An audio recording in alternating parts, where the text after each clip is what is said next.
72 घंटे में चौथी बार थर्राई म्यांमार की धरती। 5.1 तीव्रता के भूकंप से फिर से हाहाकार मचा हुआ है। नमस्कार, बहुत स्वागत है आपका न्यूज़ 18 एमपी छत्तीसगढ़ के इस डिजिटल प्लेटफॉर्म में। मैं हूं रीनू यादव।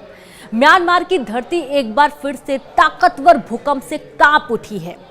रविवार यानी कि आज म्यांमार के मांडले शहर में 5.1 तीव्रता का एक बड़ा झटका महसूस किया गया। इससे होने वाले नुकसान का आकलन किया जा रहा है। म्यांमार की धरती 72 घंटे में चौथी बार जोरदार भूकंप के झटकों से हिल गई है। न्यूज़ वीक ने अमेरिकी भूवैज्ञानिक सर्वेक्षण USGS के हवाले से खबर दी है कि रविवार यानी कि आज म्यांमार के दूसरे सबसे बड़े शहर मांडले के पास काफी ताकतवर भूकंप आया और इससे लोगों में दहशत फैली हुई है। लोग अपने घरों से बाहर निकल आ रहे हैं, कहीं भी हैं, डर रहे हैं, डर के साए में जी रहे हैं। खुद से ज्यादा खुद के परिवार की बच्चों की चिंता है। भूकंप की तीव्रता रिक्टर पैमाने पर इस बार 5.1 बताई गई, यानी कि पिछली बार की तुलना इस बार कम है, लेकिन फिर भी दहल उठा सब कुछ।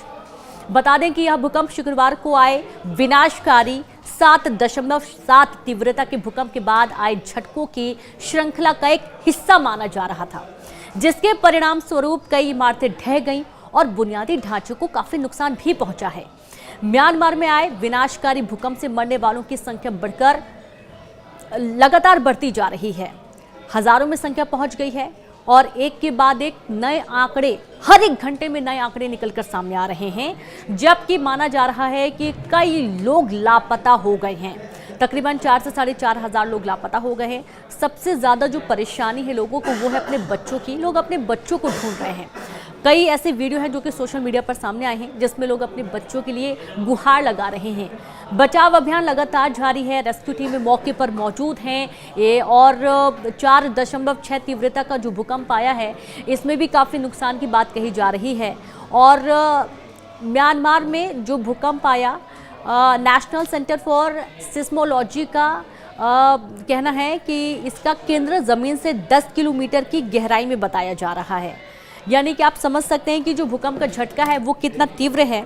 इसी के साथ जो शुक्रवार को भूकंप आया था मांडले के पास, इसका केंद्र बताया जा रहा है। और आज जो भूकंप आया है वो सबसे बड़ा शहर म्यांमार का दूसरा सबसे बड़ा शहर मांडले ही है, जहां पर ये भूकंप का झटका महसूस किया गया, जिसकी तीव्रता 5 के आसपास मापी गई है। और इससे भारी तबाही तो हुई। कई जो इमारतें हैं, बड़ी बड़ी इमारतें ताश के पत्तों की तरह धराशायी हो गई हैं। लोग रो रहे हैं, परेशान हो रहे हैं, रहे हैं, कहां जाएं कोई ठिकाना नहीं है और हर तरीके से मदद की गुहार लगाई जा रही है।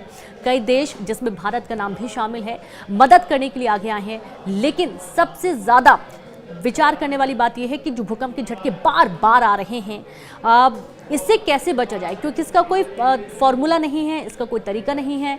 लोग इस त्रासदी से परेशान हैं और ये जो भूकंप के झटके बार बार आ रहे हैं, लोग ना घर में सुरक्षित हैं ना बाहर सुरक्षित हैं और इस मुश्किल घड़ी में उन्हें सिर्फ और सिर्फ मदद चाहिए और इसके लिए भारत आगे आया हुआ है।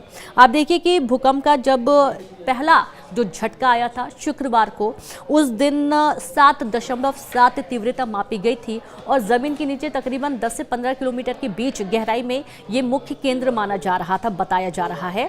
और सबसे बड़ी बात यह है कि अगर 4 या 5 की तीव्रता का भूकंप है तो जाहिर सी बात है बहुत विनाशकारी है, लेकिन अगर 7.7 तीव्रता का भूकंप है तो जरा सोचिए कि धरती किस तरीके से थर्राई होगी। कई ऐसे वीडियो सोशल मीडिया पर सामने आ रहे हैं जिन्हें देखकर आप अंदाजा लगा सकते हैं कितना डर का माहौल वहां पर पैदा हो चुका है। एक और वीडियो सामने आया था जहां पर हॉस्पिटल में नर्स छोटे छोटे जो बच्चे, न्यूबॉर्न बेबीज हैं, उन्हें संभालती हुई नजर आ रही थी।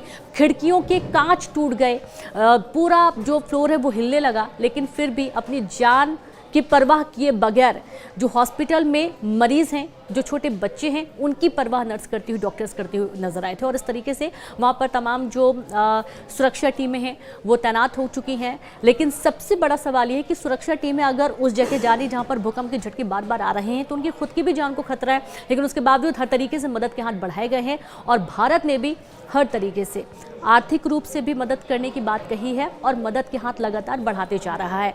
इस पूरी खबर को लेकर आप क्या सोचते हैं? दुआएं जरूर करिएगा, ईश्वर से प्रार्थना करिएगा कि सभी लोग सुरक्षित रहें, जितनी जाने गई उनकी आत्मा को शांति मिले। और बाकी तमाम खबरों के लिए आप न्यूज़ 18 एमपी छत्तीसगढ़ के साथ बने रहिए। नमस्कार।